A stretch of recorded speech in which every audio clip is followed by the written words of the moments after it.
Bonjour et bienvenue. Aujourd'hui, je vous propose de découvrir des animaux fascinants, véritables sentinelles des littoraux, les oiseaux marins. Ici, en bord de mer, nous sommes sur un milieu qui est à la fois dynamique et fragile, et où chaque espèce a un rôle très important.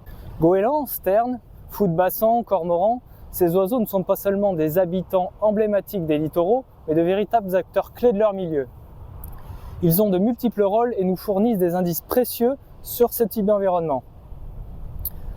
Mais aujourd'hui, toutes ces espèces sont menacées par différents facteurs comme la pollution, le changement climatique et la surpêche.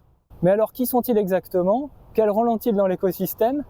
Et comment sont-ils menacés? C'est ce que nous allons voir dans cette vidéo, en s'intéressant en particulier sur une étude qui démontre leur intérêt en tant que bioindicateur de la pollution. Nous verrons aussi les méthodes qui nous permettent de les protéger. C'est parti!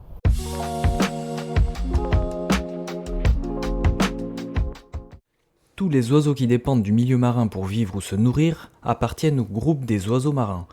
Ils se sont adaptés à une vie à la fois aérienne et aquatique, dans un environnement hostile incluant tempêtes, absence d'eau douce, prédateurs nombreux et proies mobiles. Beaucoup ont développé des capacités extraordinaires. Un plumage discret, souvent foncé sur le dessus et clair sur le dessous, ils sont moins visibles par les proies et les prédateurs. Un plumage étanche, qui permet de résister au froid et très bien flotter. Ils sont aussi à l'aise dans l'eau, avec leurs pattes palmées, et sont même capables de plonger avec leurs ailes pour certaines espèces. Ils sont aussi capables de filtrer le sel et boire de l'eau de mer, grâce à une glande supraorbitale spécialisée qui concentre les excédents dans une sécrétion salée par les narines, ce qui forme une petite goutte au bec. Et enfin, ils ont un odorat développé pour trouver de la nourriture et se repérer. Certaines espèces sont capables de localiser des zones d'alimentation jusqu'à une centaine de kilomètres. On compte 28 espèces d'oiseaux marins en France métropolitaine et 117 espèces sur le territoire d'outre-mer. Environ 226 000 couples nicheurs ont été recensés dans l'Hexagone. Chaque espèce a sa technique pour se nourrir et nombreuses sont celles qui plongent pour pêcher. Les fous de bassan percutent la surface de l'eau à 100 km/h pour foncer jusqu'à 15 mètres dans la mer. Le manchot empereur est lui capable de plonger jusqu'à 500 mètres de profondeur en apnée pour chercher des proies. Tous les oiseaux marins se reproduisent à terre et la plupart forment des colonies jusqu'à plusieurs milliers d'individus. De nombreuses espèces migrent chaque année sur une longue distance pour trouver des zones riches en nourriture. Certaines espèces sont de véritables voiliers vivants, comme par exemple la sterne arctique qui parcourt 70 000 km lors de ses migrations entre les deux pôles. Dans ces oiseaux, on distingue souvent les espèces pélagiques qu'on appelle hauturières qui vivent au large et ne se posent sur terre que pour la reproduction. Des espèces côtières qui vivent aussi au large mais plus près des côtes, les espèces littorales qui vivent proche des côtes et reviennent régulièrement à terre, et dont certaines espèces s'éloignent du littoral. Et enfin, on a des espèces du bord de mer qui ne fréquentent que le rivage marin et ne s'aventurent pas au large.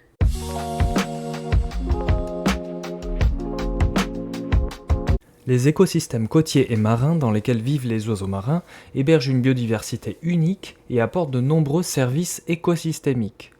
Une notion qui décrit les biens et les services fournis par la nature à la société, comme par exemple l'approvisionnement en ressources, la régulation de l'environnement, la protection contre les risques naturels et les services socio-culturels. La France possède le deuxième espace maritime mondial, avec plus de 10 millions de km², dont 96% sont ultramarins. Le littoral français est très diversifié et comprend au moins 20 000 km de côtes. La France a donc une responsabilité importante dans la protection de ces écosystèmes. Les oiseaux marins, en tant que prédateurs supérieurs de leur réseau trophique, ont une place prépondérante et de nombreux rôles dans leur écosystème. Premièrement, ils sont impliqués dans le transport et le recyclage des nutriments. Les fientes, ou guano, relâchés par les oiseaux, permettent d'enrichir les sols côtiers. Les excréments sont riches en azote et en phosphate et fertilisent les sols, et aussi ont un rôle important dans le transfert des nutriments entre les écosystèmes côtiers et marins. Les oiseaux participent donc à l'équilibre de ces milieux et leur capacité à stocker du carbone. Le guano est d'ailleurs un engrais naturel largement exploité. Secondairement, les oiseaux marins régulent aussi les chaînes alimentaires des écosystèmes côtiers. Ce sont des prédateurs qui se nourrissent de poissons de petite taille et d'invertébrés marins. Ils jouent donc un rôle important dans le contrôle des populations et contribuent à prévenir les déséquilibres qui pourraient survenir, surabondance ou diminution de certaines espèces. Cette régulation est essentielle pour le maintien de la biodiversité et la santé des écosystèmes côtiers. Par exemple, les mouettes et les goélands oiseaux qui sont pas toujours bien perçus et qui peuvent être en conflit avec les activités humaines et éventuellement votre sandwich, ils jouent un rôle néanmoins dans l'équilibre naturel et le nettoyage des côtes. Omnivores et opportunistes, ces oiseaux, en se nourrissant de déchets organiques et de carcasses, participent à l'élimination d'éléments potentiellement nuisibles à l'écosystème. Certaines espèces ont même développé des capacités étonnantes leur permettant de contrer les effets des polluants.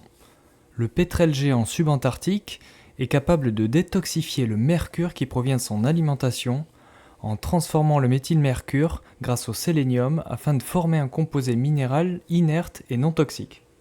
Les oiseaux de mer sont aussi des bioindicateurs des écosystèmes marins, c'est-à-dire des organismes qui reflètent les conditions du milieu dans lequel ils vivent. Leur étude sert à évaluer la qualité de l'environnement ou de détecter les modifications. Surveiller les oiseaux marins permet par exemple de déterminer l'état de la biodiversité, des ressources ou d'estimer des concentrations de polluants. Une étude parue en mai 2024 a évalué la contamination au mercure des écosystèmes marins à partir du suivi des oiseaux sur 4 ans. Le mercure est étroitement surveillé par les instances internationales car il peut être dangereux même à faible dose et a des effets toxiques sur les systèmes nerveux, digestifs, immunitaires, les poumons, les reins, la peau, les yeux, le comportement et la reproduction. Une collaboration scientifique internationale entre les réseaux Arctox et SeaTrack a permis l'analyse des plumes et du sang de 837 oiseaux marins répartis sur 7 espèces. Les niveaux de mercure accumulés ont été mesurés en fonction de leur localisation et de leur régime alimentaire. Une cartographie détaillée de la contamination a été réalisée grâce à des échantillons collectés en Atlantique Nord et Arctique. Ces résultats montrent un gradient des concentrations de mercure et des points chauds au sud du Groenland ainsi qu'à l'est du Canada. Ces concentrations dans ces zones sont jusqu'à 3 fois supérieures qu'en mer de Barents ou en mer de Kara. Les courants océaniques et la fonte de la calotte glaciaire du Groenland pourraient avoir une influence dans la distribution du mercure dans les chaînes alimentaires. Ces travaux fournissent un savoir essentiel pour améliorer les politiques de gestion des contaminants et renforcer la protection des écosystèmes marins face aux pollutions. Ils ont une importance capitale pour les communautés arctiques qui dépendent fortement de l'environnement marin, ainsi que pour les initiatives internationales comme la Convention Minamata sur le mercure. Il existe de nombreux autres exemples de bioindicateurs, comme celle du guillemot de Mantes, qui s'est avéré très utile pour la surveillance de la fonte de la banquise arctique par le suivi de la baisse des effectifs d'oiseaux. En France, de nombreux sites refuges de nidification permettent de suivre l'évolution des populations d'oiseaux, comme par exemple les îles du golfe de Gascogne, qui sont de bons exemples justement puisqu'ils peuvent regrouper de multiples espèces. Mais les oiseaux marins sont aussi confrontés à de nombreux défis pour leur survie.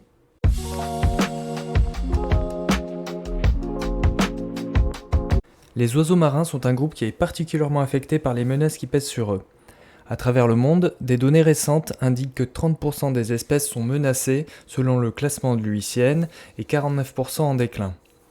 En France, la proportion d'espèces menacées est moins importante, mais beaucoup sont en déclin également. Les oiseaux marins sont principalement impactés par les espèces envahissantes, les activités humaines, les pollutions, le changement climatique et bien souvent par une combinaison de plusieurs facteurs. La principale menace pour ces oiseaux est l'introduction d'espèces invasives et de prédateurs comme les chats ou les rongeurs. Un problème majeur pour les îles d'outre-mer, car ces espèces peuvent causer des dommages importants à la biodiversité. C'est le cas par exemple des rats noirs qui ont colonisé la Réunion et des chats arrêts, un chat domestique retourné à l'état sauvage en Nouvelle-Calédonie. Les activités de pêche et de surpêche ont également un fort impact sur les oiseaux marins. D'abord, la capture accidentelle par les bateaux est une cause importante de la baisse des populations, surtout dans le cas des albatros et des pétrels géants. Ensuite, la compétition exercée par la pêche industrielle contribue à diminuer la disponibilité de nourriture, et le déclin des populations mondiales d'oiseaux n'atténue pas le phénomène observé. Au contraire, la compétition a même augmenté dans près de la moitié des océans. Le tourisme et les aménagements côtiers engendrent la destruction des habitats naturels des oiseaux marins et perturbent les zones de nidification sensibles. Le dérangement de l'avifaune par les activités humaines représente une menace particulièrement importante pour les limicoles ou les sternes. Les installations humaines offshore comme les éoliennes posent actuellement de nombreuses problématiques, en particulier lorsqu'elles sont situées sur des couloirs de migration. À propos des pollutions, si on a rapidement en tête les marées noires et leurs effets désastreux sur l'environnement et nos amis à plumes, c'est le plastique qui touche particulièrement les oiseaux marins. C'est souvent quelques petits fragments de plastique qui vont être ingérés par les oiseaux, mais cela a déjà un effet néfaste sur leur santé. Le plastique peut provoquer divers problèmes, comme un empoisonnement lié aux substances nocives dans les matériaux qui sont présents, les lésions internes, des carences alimentaires, et même déclencher une plasticose, qui est une inflammation du système digestif, aussi accompagnée de fibrose. Et dans les pires cas, l'obstruction intestinale par le plastique a souvent une issue fatale. D'après une étude de 2015, il y aurait jusqu'à 90% des oiseaux marins qui ont déjà ingéré du plastique et que d'ici 2050, cette valeur atteindrait 99%. D'autres travaux ont suivi les déplacements alimentaires et les migrations de 77 espèces de pétrels et ont identifié des zones à haut risque d'exposition au plastique, et en particulier en Méditerranée et en mer Noire, dans le Pacifique Nord-Est et Nord-Ouest, dans l'Atlantique Sud et dans l'océan Indien.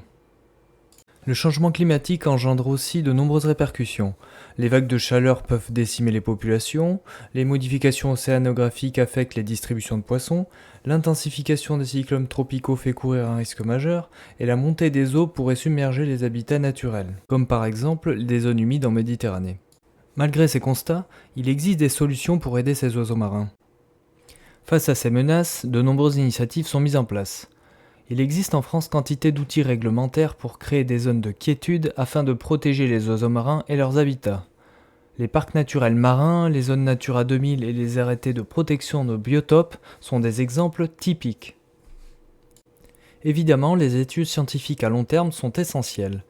Des projets de recherche récents visent à mieux évaluer et prédire l'impact des parcs éoliens en mer sur les populations d'oiseaux marins afin d'améliorer leur planification. Par ailleurs, chacun a un rôle à jouer pour protéger les oiseaux marins et leur habitat. Les sciences participatives sont l'un des moyens les plus efficaces pour aider la recherche.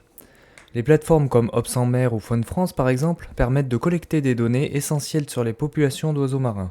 Toute personne, qu'elle soit experte ou novice, peut contribuer en signalant ses observations, et ces données sont ensuite analysées, vérifiées, et peuvent contribuer à mieux comprendre les dynamiques des populations et les impacts des menaces sur ces espèces.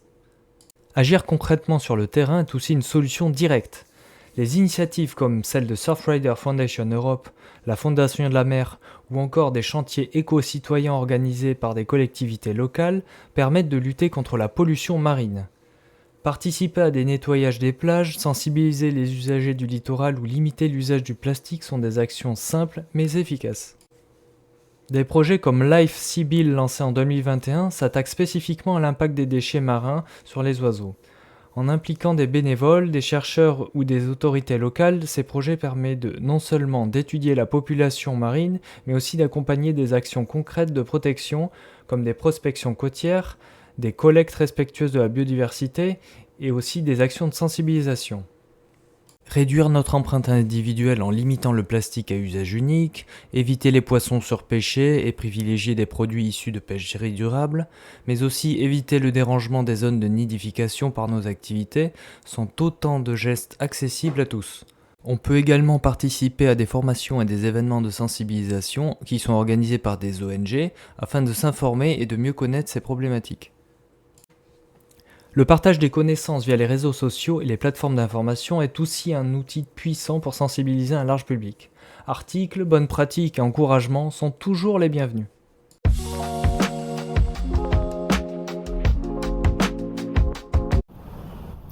Pour conclure, retenons que les oiseaux marins, loin d'être des animaux bruyants seulement intéressés par votre sandwich, ce sont avant tout des acteurs indispensables de l'équilibre des espaces côtiers. Leur intérêt en tant que sentinelles n'est plus à prouver. Ils nous permettent de suivre l'évolution de leur environnement et de faire des choix éclairés pour la protection des espaces marins et littoraux. Il est donc crucial de protéger ces oiseaux des menaces et de maintenir la santé des écosystèmes qui sont si riches en biodiversité et nous apportent de nombreux services. Comme on l'a vu, il peut être simple d'agir à son niveau, mais il faut avant tout connaître pour mieux protéger. Merci pour votre attention et bon vent!